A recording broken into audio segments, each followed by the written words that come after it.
Hello दोस्तों, मैं हूँ राज और स्वागत करता हूँ आप सभी को आपका अपने यूट्यूब राज ब्लॉग्स वीडियो में। आज है मकर संक्रांति और सबसे पहले आप सभी को मकर संक्रांति की हार्दिक शुभकामनाएं। और आज मैं कुछ अलग करने वाला हूँ। आज बच्चों का पतंग उड़ाने वाला दिन है भी, और जा रहा हूँ मैं दुकान पे और कुछ पतंग लाऊंगा और बच्चों को बांटेंगे।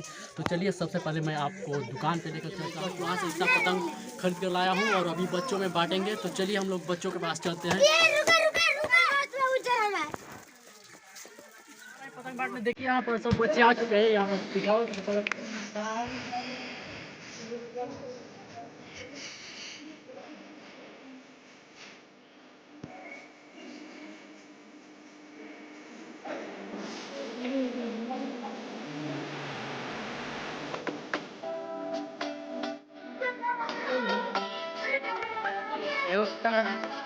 में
nah, ibaratnya kang betul betul ibaratnya tangan dikit.